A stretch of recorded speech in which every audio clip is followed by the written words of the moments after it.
चलती है पवन, क्यों झूमे है गगन, क्यों मचलता है मन, ना तुम जानो ना हम, ना तुम जानो ना हम।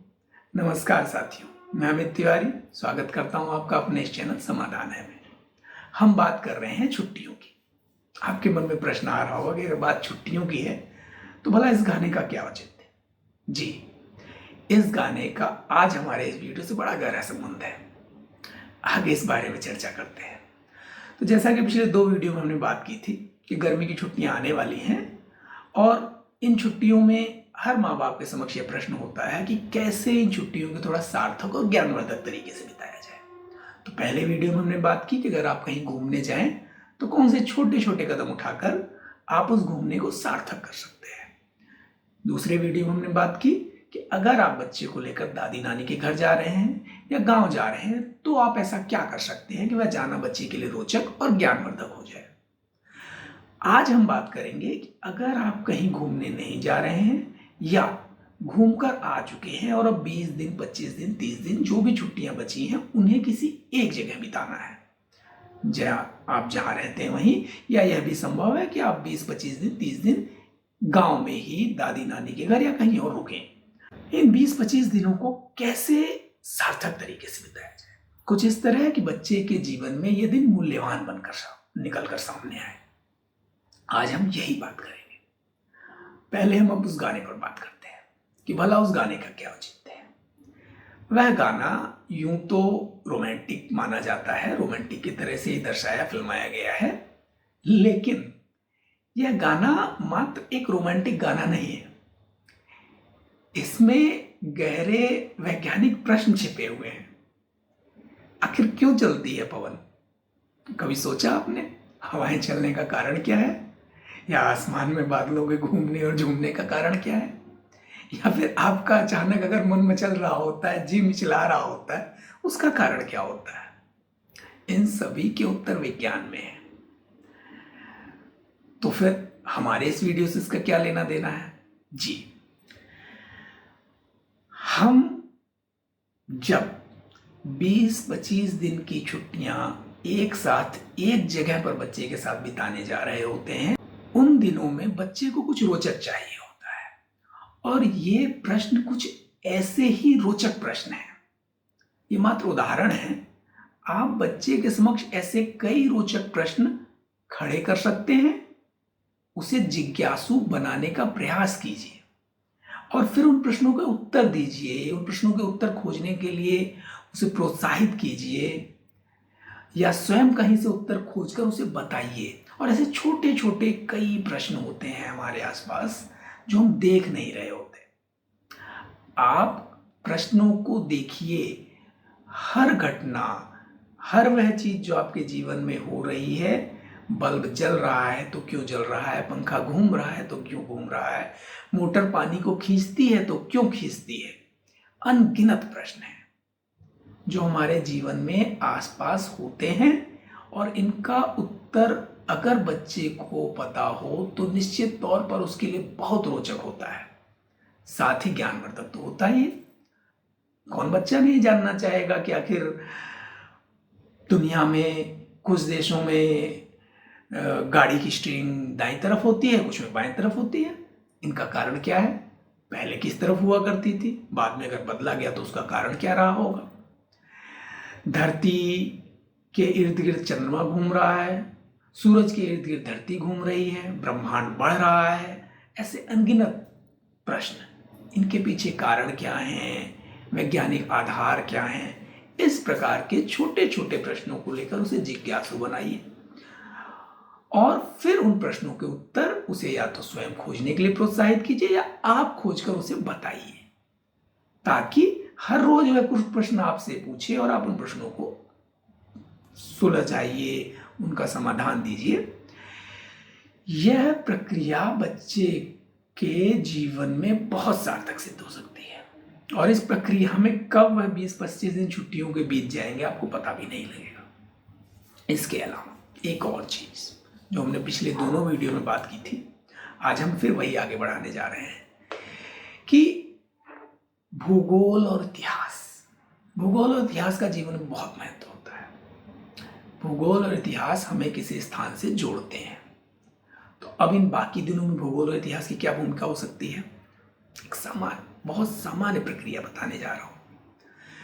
आप अपने घर में एक बड़ा मानचित्र ले आइए, जिसका मन करे। आप चाहें तो अपने गृह प्रदेश का ला सकते हैं, या आप किसी और प्रदेश में रह रहे हैं तो वहां का ला सकते हैं। चाहें तो भारत का ले आए या फिर पूरे विश्व का कोई एक बड़ा मानचित्र ले आइए, और फिर उसी प्रदेश का या अपने देश का या फिर विश्व का खाली मानचित्र ले आए, जो स्कूली पढ़ाई में पाठ्यक्रम में भरने के लिए दिया जाता है। ऐसे खाली मानचित्र 10, 20, 50, 100 ले आइए। अब आपको करना क्या है? बच्चे को मानचित्र दिखाइए। जो भी आप मानचित्र लाए हैं, उदाहरण के तौर पर आप अपने गृह प्रदेश का मानचित्र लाए हैं, उस मानचित्र में उसे यह दिखाइए कि आपका गांव किस जगह पड़ता है, आपका जिला कहां से कहां तक विस्तारित है, पड़ोस के जिले कौन कौन से हैं। इस प्रकार से बहुत सारी चीजें उसे समझाइए, दिखाइए, और फिर उस खाली नक्शे में उसे उन जगहों को भरने के लिए प्रोत्साहित कीजिए। इससे न केवल वह उस जगह को समझता है, बल्कि उसके आसपास की पूरी भौगोलिक परिस्थिति को समझ जाता है। बात जब देश की आ सकती, इन्हें और रोचक तरीके से भी जोड़ा जा सकता है। जैसे आप उसे प्रश्न कर सकते हैं कि क्रिकेट का भगवान किसे कहा जाता है, तो सचिन तेंदुलकर किस राज्य से हैं? महाराष्ट्र। तो बेटा अब भारत के मानचित्र में बताओ महाराष्ट्र कहाँ है? महाराष्ट्र है तो महाराष्ट्र में मुंबई किस तरफ हो सकता है? इसी प्रकार कई सामान्य ज्ञान के प्रश्न, बात चाहे लिएंडर पेस की हो, पीवी सिंधु की हो, विश्वनाथन आनंद की हो, किसी की भी, कोई भी सामान्य ज्ञान का प्रश्न जो उसके समक्ष आता है, उसे किसी स्थान से जोड़ दीजिए और फिर उस स्थान को नक्शे में भरवाइए। यह बेहद रोचक तरीका है।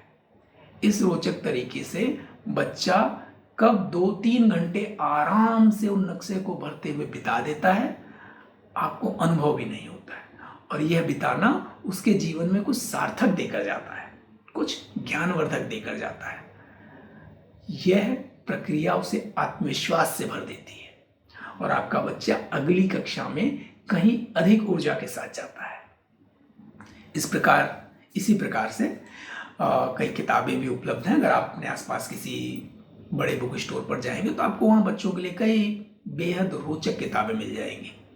जैसे विज्ञान के संबंधित कई पुस्तकें उपलब्ध होती हैं, या फिर आप गणित को लेकर, गणित के सूत्रों को लेकर कोई किताब ला सकते हैं। इस प्रकार के कई, जो आपको बच्चे की रुचि के हिसाब से ठीक लगे, ऐसी कोई पुस्तक। या आपको लगता है कि बच्चा कला में रुचि रखता है, तो कला की कॉपी ले आइए और उससे कुछ भी भरवाइए, रंग बनवाइए, तस्वीरें बनवाइए, रंग भरवाइए। बच्चे को कुछ भी ऐसा रोचक करवाइए जिसमें उसकी रुचि हो सकती है। और अगर आप उसे उसके रुचि की वस्तुएं, उसके रुचि का माहौल, उसके रुचि का काम देंगे, तो विश्वास रखिए वह इन छुट्टियों को बहुत रोचक और ज्ञानवर्धक तरीके से बिताएगा। इससे उसका आत्मविश्वास बढ़ेगा, उसका परिणाम बेहतर होगा और आपको तो खुशी मिलेगी। एक और बात, नक्शा भरवाना हो या और भी इस प्रकार के जो काम, इस बात का हमेशा ध्यान रखिए कि यह किसी प्रतिस्पर्धा का हिस्सा नहीं है। बच्चा किसी टेस्ट में नहीं बैठा है, उसे पास हो जाने की बाध्यता नहीं है।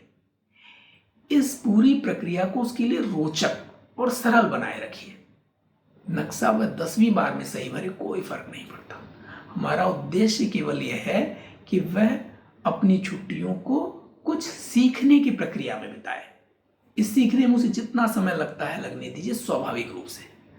बस आप उसे ऐसे प्रश्न, ऐसे माहौल, ऐसी प्रक्रियाओं से 2-4 कराते रहिए ताकि वह अपने आप को इसमें व्यस्त रखना सीखे और वो सीखता रहे।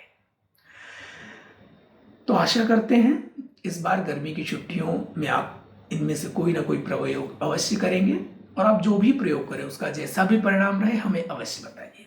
इसके अतिरिक्त आपके पास यदि कोई और तरीका, कोई और प्रक्रिया ऐसी है जो आपको लगता है कि अन्य साथियों से साझा की जानी चाहिए, तो वह भी हमें बताएं ताकि हम किसी और वीडियो में उन प्रक्रियाओं को भी समाहित करें ताकि वह ज़्यादा से ज़्यादा लोगों तक पहुंच सके। एक और बात, हमारे पिछले वीडियो पर जब हमने घूमने की बात की थी तो हमारे एक साथी ने प्रश्न किया कि कई बार बच्चों को ऐतिहासिक जगहों पर, ऐतिहासिक स्थलों पर ले जाया जाता है तो उनमें बच्चों की रुचि नहीं होती है, तो ऐसा क्या किया जाए कि बच्चों की उनमें रुचि पैदा हो।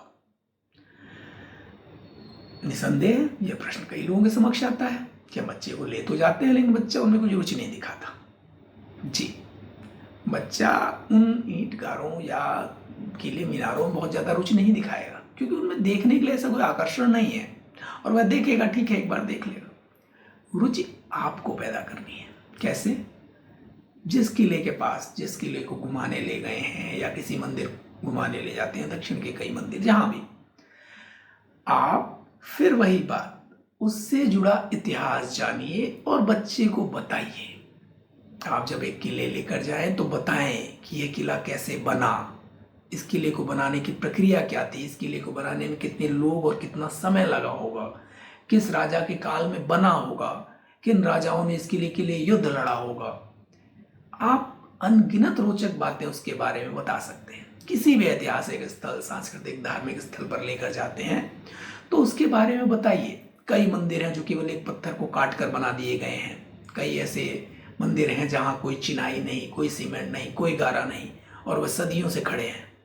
तो इन तथ्यों के बारे में बताइए, विश्वास रखिए। आप बताएंगे तो बच्चे की रुचि स्वतः पैदा होगी। बच्चे की रुचि कैसे पैदा हो, यही हमारा प्रयास है। यदि उसके मन में एक बार रुचि पैदा हो गई, जिज्ञासा पैदा हो गई, तो विश्वास रखिए उसके मन में इतने प्रश्न आएंगे कि आप उत्तर खोजते खोजते थक जाएंगे। और यह अच्छी बात है, बच्चा इतने प्रश्न करे कि आप उत्तर खोजते खोजते थक जाए। इससे बड़ी कोई सफलता नहीं हो सकती माता पिता के लिए। प्रश्न पूछे जाते हैं तभी समाधान सामने आते हैं, और यह विश्वास रखिए, हर वह प्रश्न जो आपके या किसी के भी मन में आ सकता है, उसका समाधान है।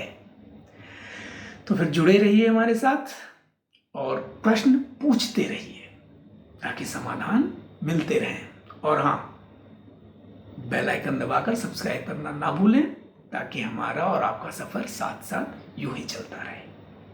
धन्यवाद।